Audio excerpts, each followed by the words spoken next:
Really struggle with that. Really struggle with timelines.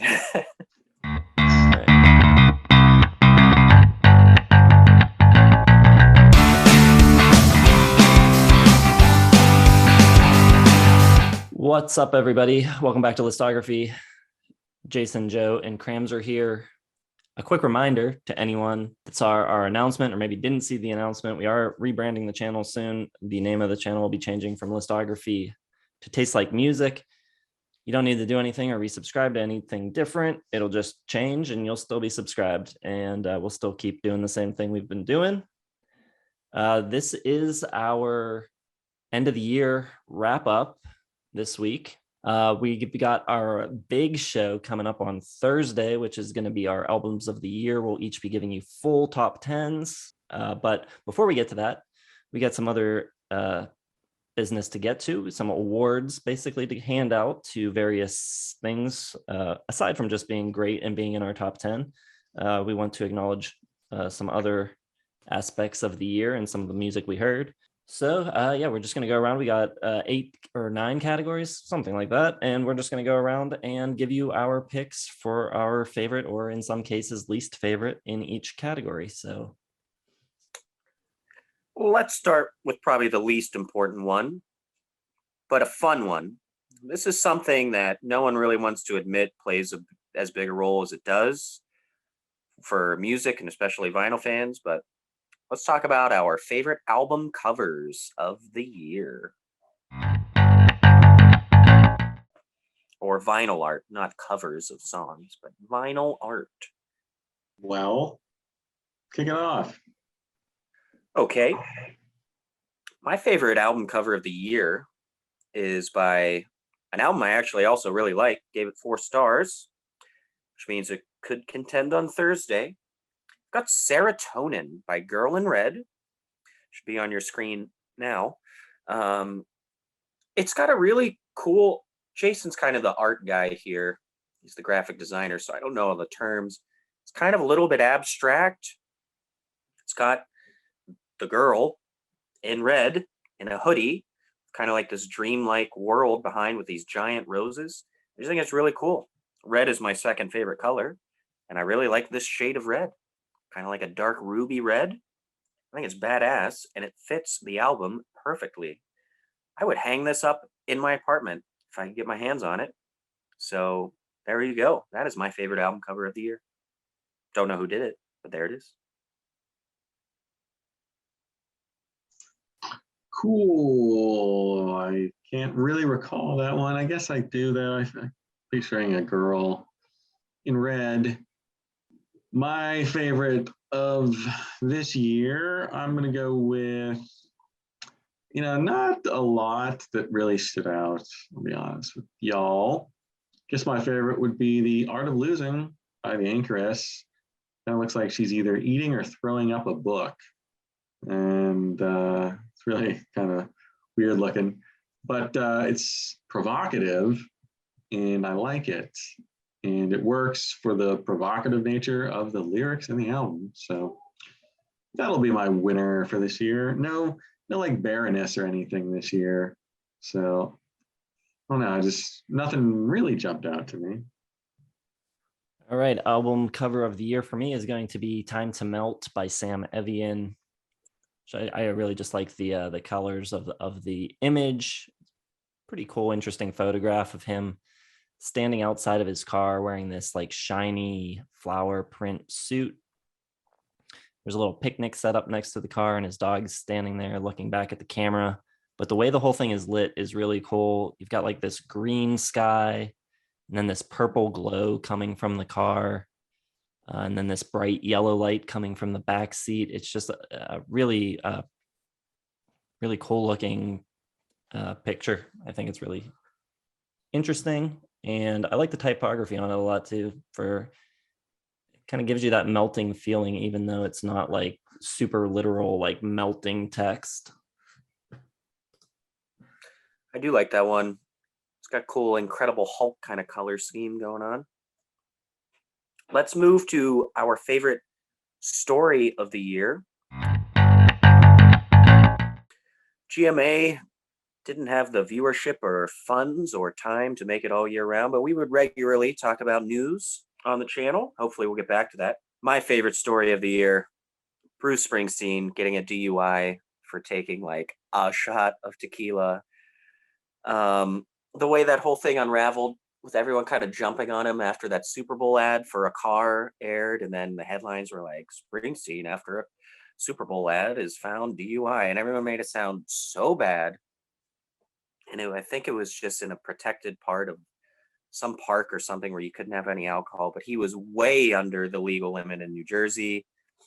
And apparently when he went in to dispute it or whatever, it was just like kind of like a big laugh riot where the judge was like ready to throw it out, and they were like, even if we don't, it's gonna be like a $500 fine. And they were like, can you afford that? And he's like, I think I can afford that. So it just went all.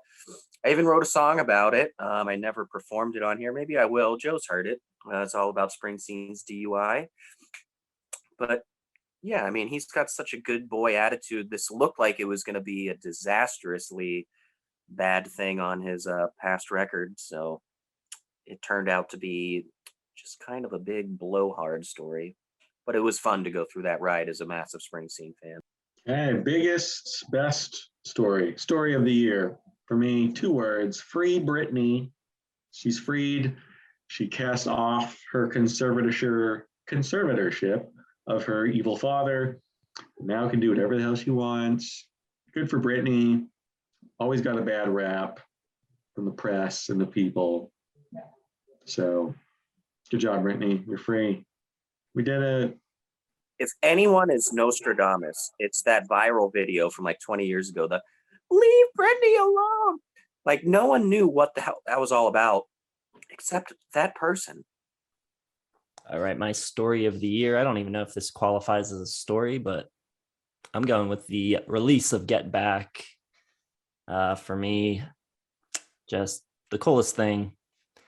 I loved watching it. I was home in Pittsburgh for Thanksgiving and was staying at my mom's, and every morning it was like our ritual during the weekend. We would, my wife and I would wake up and drive over to my brother's house and watch it there because he had his TV set up with the sound system and stuff. So we got the full treatment, and I just loved every second of it. A lot of people asked for reviews of it, and we just kind of ran down of time, I guess. But here's my review.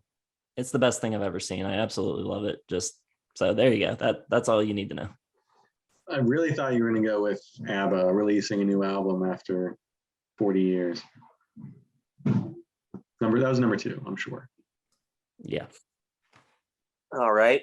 Let's get out some more serious awards for albums in particular. Let's discuss our most overhyped albums. Not even specifically albums we dislike, but critics or popularity are all over that we are not as much. For me, it is an album that I do like, but right now it is considered by a lot to be on this pedestal that it hasn't quite earned. And I've got Sour by Olivia Rodrigo. There's like 6 or 7 damn tracks on this that have charted. And there's some good songs on it, no doubt. It's a good album, 3 stars. But it is getting acclaim that it just does not deserve. It's cool that she's young and innocent, and it's like her first album. But some people are comparing it to things that it just does not, does not belong in the praise that it's getting. And yeah, that's all I've got to say about that, because I do think it's a good album. But some people are saying like it's the best pop rock, it's the best pop album since Madonna. It's an A+, it's 5 stars, it's going to sweep the Grammys. It's like, well, we don't care about the Grammys, but let's bring it back down to earth a little bit. It's because it's actually popular and made the charts, and like they gotta, any chance they can get to relate to the young people, they are gonna jump all over it. Let's see, most overrated albums. I could be here all friggin' day talking about those, but I guess if I had to choose a couple, here's one that I really dislike, and I have a feeling, I don't know, I could see it making a bunch of people's top 10 lists. I got Black Country New Road. It's the exact type of music I hate. And part and parcel with that would be Dry Cleaning from New Long Leg. It's another one people just bloviating all over. And I just hate it. I hate every minute of it. And I can't even listen to them because it's not even music. It's just like pointless post-rock noodling. It's terrible. Also Billie Eilish, and pretty much if you go to like Metacritic, check out their list of like the most albums mentioned on top 10 lists. You can just like pick out the entire down to like Jubilee, which is 9th. Everything above that, overrated. Man, get off Joe's lawn. Damn. All right, overhyped for me. As far as like music press hype, I can't find a whole lot in the year that I really like super disagree with. But as far as mainstream hype, I gotta say the new Adele record is pretty overhyped. 30. I think Adele in general is pretty overhyped. We reviewed it. I gave it 3 stars. I don't think it's a bad record, and I think there's some really good songs on it and some cool production on a couple tracks. But on the whole, should it be the biggest selling album of the year based on quality of the songs? Probably not.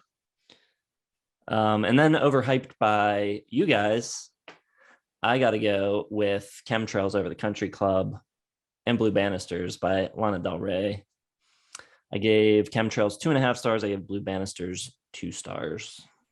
Whoa. I didn't know we were ragging on each other's lists. I mean, how much time we got? Because I got some items on here. I had some items. All right. Well, let's flip this ideology and let's talk about our favorite surprises of the year. Whether it's something you didn't think you would like or from an artist you almost never like. I have Motorheart by The Darkness, which I think Joe probably liked a lot. I haven't listened to an entire Darkness album in a long time. It's not really my cup of tea, not really my style. But man, I had fun listening to this. So much fun. I almost gave it 4 stars. Gave it 3.5. But there are a few tracks on here that I absolutely love. It's tongue-in-cheek. It's delightful. There's great riffage on it. It's not too much. It's just enough. I really expected to go in and text Joe and be like, "You're a dumb fuck, son of a bitch. You suck. Your taste blows." But I'm like, no, man, this was good. I enjoyed it. And I did not think I would, even in the slightest. That warms my motor heart. My biggest surprise this year, as far as things like I didn't see coming that I would really like,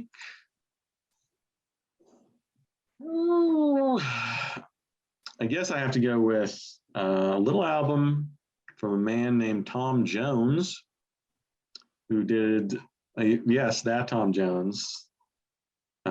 What's New Pussycat, Tom Jones. He released an album called Surrounded by Time. It's a very modern sounding record of a bunch of like old covers. It's like a Bob Dylan cover on there. It almost sounds like something like Tom York would produce or something. Like it's really weird, but it just like works in this like really kind of perverse way. And I was only going to listen to it just to mock him, but he won me over. It's not like a 5-star album or anything, but it's a very interesting listen. So that's probably what surprised me the most this year. My biggest surprise of the year is Seek Shelter by Ice Age. They are a band who have been pretty hyped up in the music press for a while, all of their albums. And when it comes time every year to make my list of albums of the year, I always see them on other lists. So I go check it out and I usually make it a song or two in and I'm like, this is not for me.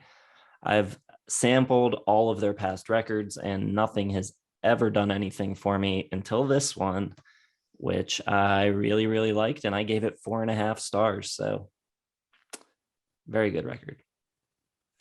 Yeah, I think all of us liked that album. And I'd never really heard of them, or if I had read or heard about them, it went in one ear, out the other. Let's get a little sour again.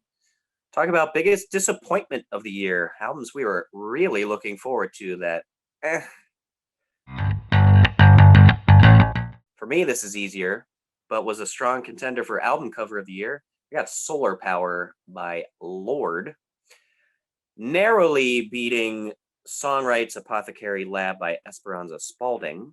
But I did like that album. I gave it 3 stars. It's just not Emily's De-Evolution, which was an album of the year winner for me. So big drop there, but I still liked it. I didn't really like this Lorde record at all. And the worst thing about it is it's not anything I wanted in the Lorde record. Didn't sound like either of the first 2, which I scored very highly. Didn't have that cool, like, hip bedroom pop kind of sensations. It was very different, and I did not care for it. That was a big letdown because she's only released 3 albums in like a decade, and I want more, but I didn't want this.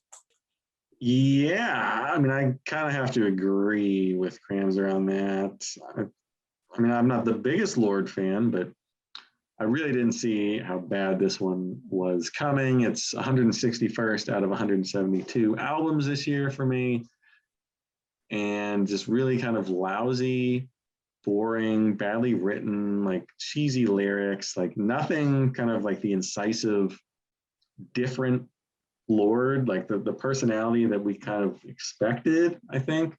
And yeah, just a real swing and a miss for her on this one.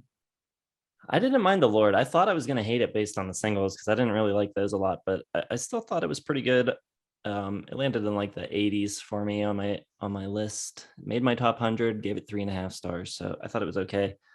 Biggest disappointment for me this year was Endless Arcade by Teenage Fan Club. I'm a pretty big Teenage Fan Club fan. I ranked their records back before you guys joined the channel. So I like them a lot. I was pretty excited for this. I liked their last couple records a good bit, and this one just didn't really hit me in any way whatsoever. Pretty boring. It's like what you would expect, but also not very tuneful. Gerard Love left the band, so of the 3 primary writers, you only got 2 of them here. So it just feels, I don't know, not quite up to their usual standard. A little boring.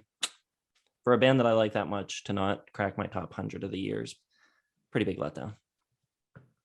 I thought this was a really good year for new artists, and I made it a point to listen to a lot of new stuff that I hadn't heard before or debuting stuff. So let's talk about our best debuts, the Rookie of the Year award.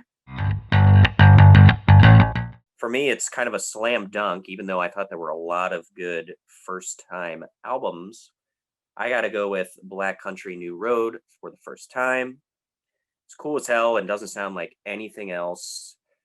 Really just unabashed and bold, creative, in your face, kind of like post-punk, but math rock, really unique, and nothing else sounded like it at all. So I thought that was awesome. And I know Joe doesn't think so because he already said that, but that's my debut of the year for sure.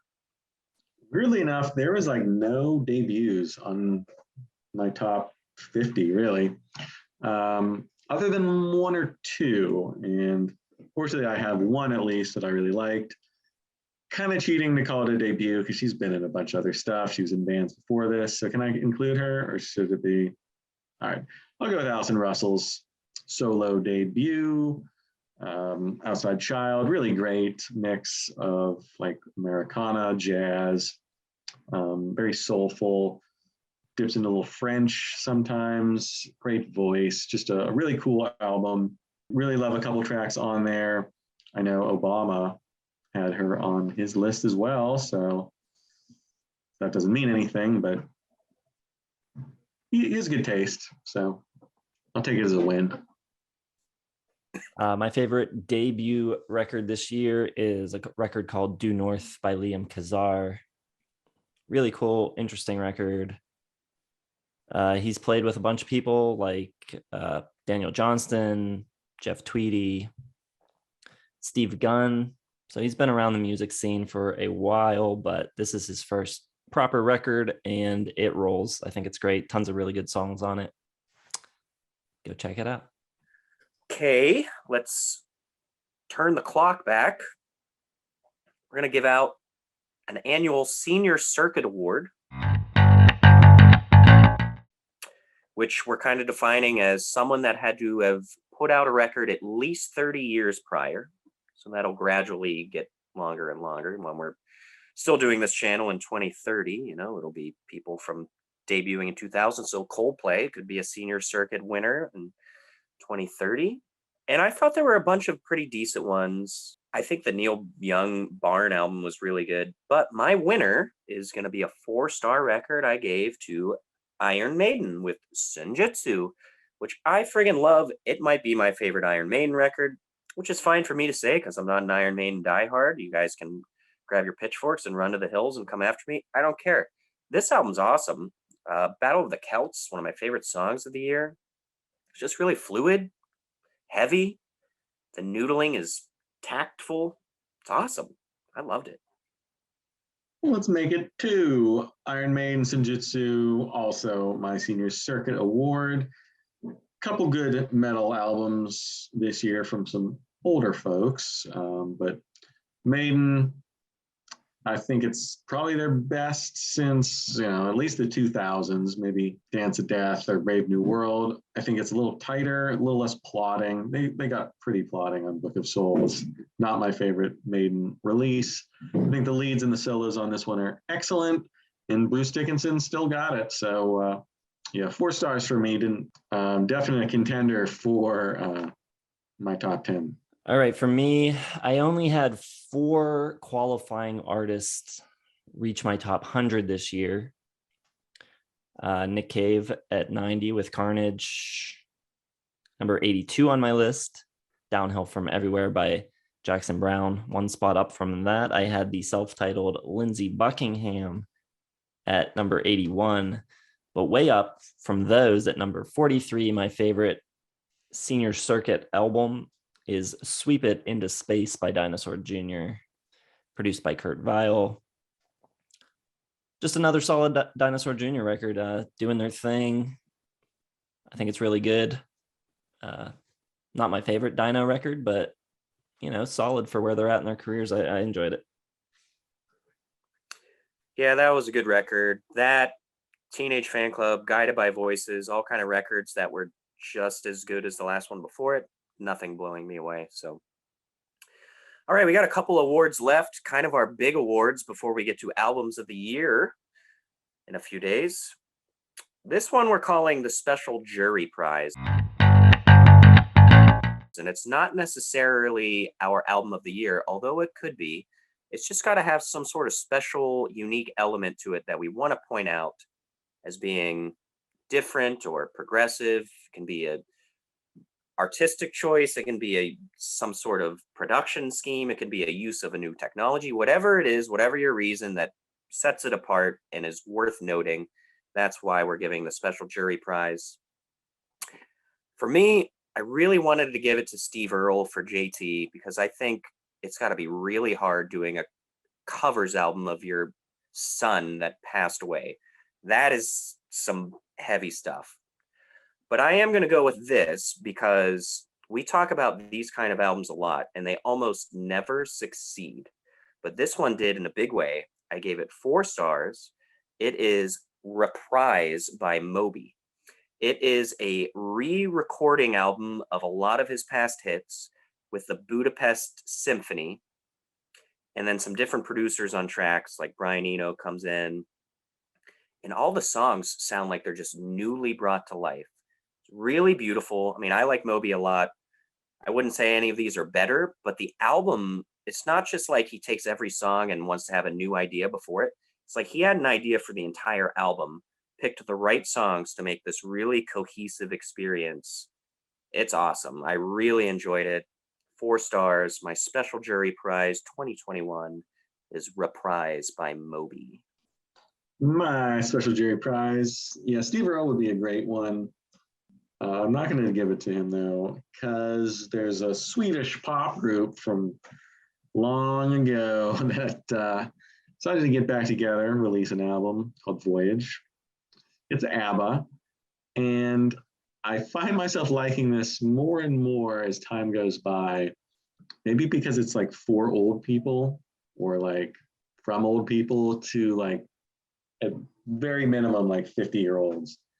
I'm not quite there yet, but I don't know, there's just something about it. It's like so homey. and just makes me like reminisce, even though like I wasn't even alive for ABBA's career, anything like that.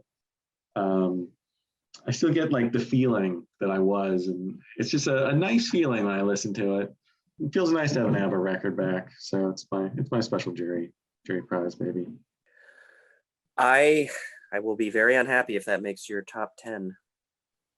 All right, so I don't know. Do you have to like your special jury selection? I didn't even listen to mine. Well, hear me out. Okay. My selection for special jury prize goes to Taylor Swift for Fearless and Red, Taylor's version. I think they're important records in the evolution of artists owning their masters, and I think it'll be a thing that we see a lot more of. I think it's a great middle finger to Scooter Braun and to Big Machine and to people trying to screw over artists. And I think I commend her for it. I think it's a cool move, an interesting step, and a brilliant move for her to make a ton of money. So good for her. That is an interesting pick because everything you said is righteous and has merit. But if her versions are really bad, then you're just wrong. So you should have listened to it, pal. Anyway. Doesn't matter if they're bad. Fair enough. All right, good picks. Now let's get to the final award before our albums of the year countdown, a day or two. Talking about our MVP, Artist of the Year, which could also be our Album of the Year. Mine is Lana Del Rey, Artist of the Year, my MVP of 2021. When you got 2 albums that are 4 stars or up, what more could you say? She built up to the releases really nicely, putting out some songs here and there, and I love both albums. There are a few artists this year that put out multiple releases. King Gizzard, Guided by Voices, special jury prize winner Taylor Swift with her remasters. But to put out not 1 but 2 great albums in a year, that's a slam dunk for me. Could much be in my top 10 tomorrow. I loved it. I loved her year. She is my winner for 2021. Okay, that's a good choice. It's tough dropping 2 4+ star albums in a year. It does not happen often. However, my MVP is going to be someone who has not released an album this year, has not released an album in a long time. But I got to give a shout out to Joni Mitchell because everyone wants to be her now. Everyone wants to sound like her. You see her style and what she did, her kind of unique vocal, the intimacy, the kind of brazen sexuality that she brought into, folk and rock in literally everyone. Cassandra Jenkins and Weather Report, Brandi Carlile, Lana Del Rey covered for free on Kim Taylor's Country Club. David Crosby covered for free on his album. You hear just the influence in all these people's lyrics, from everybody from like Olivia Rodrigo to, the aforementioned Brandi Carlile, Alice Phoebe Lou, everybody, they all owe a debt to Joni. And I think she deserves a shout out for being just an incredible influence on today's female, rockers and singer-songwriters. That's a really good pick. I think you meant the Weather Station, not the Weather Report, but yes, Weather Report. Different Jocko. You got Jocko.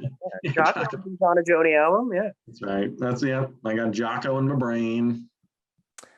So I was going to go with Alice Phoebe Lou because I love her record Glow. She released another record a couple weeks ago, Child's Play, which is almost as good. But I'm going to go with a producer instead. I'm going to go with Andrew Sarlo. I don't know if I can say this, if this will give too much away. Do you think it'll give too much away if I say he produced 2 records in my top 10? Did he produce any other records other than those 2? Yeah, he got 3 in my top 100. Just list all the records, yeah.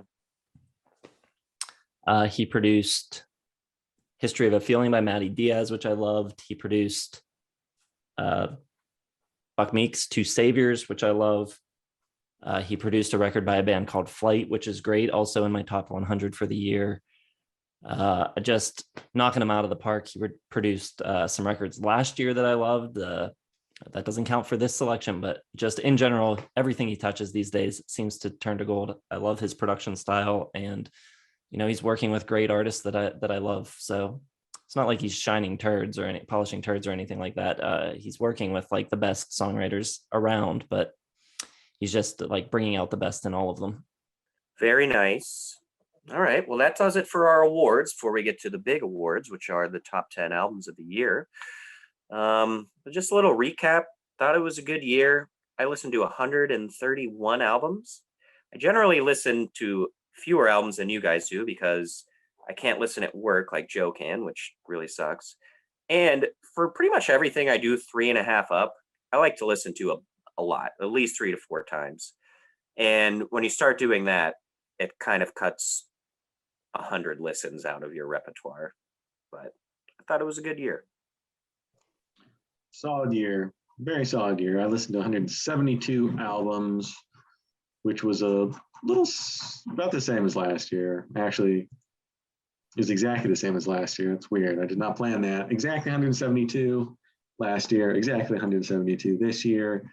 But I like this year better. I have this year, even my 100th favorite album is 3.5 stars. Last year, 100 was like deep into the 3 stars that I didn't like really at all. So a lot more depth this year for me. Top of the charts, about the same, but as far as me enjoying music, I definitely enjoyed it more this year. Yeah, pretty strong year. I made it to 250 this year. I think I was in the 240s last year, so I listened to more this year than last year. And I think for a lot of the year, I thought it was disappointing. I expected a lot more earlier in the year, and it felt like the releases that I expected just like weren't coming. But by the end of it, I think there was a really strong fall. A lot of good records came out in the fall this year. And by the end, looking back, it's pretty comparable to 2020. Solid year all in all. So hopefully you'll join us the rest of the week. Definitely for that top 10 albums of the year. We're very excited for that. If you enjoyed this video, hit the like button, subscribe to the channel, hit the bell for notifications. Facebook, Twitter, Instagram, and our website are in the description. You can follow those, and we'll see you in the next video. Thanks for watching.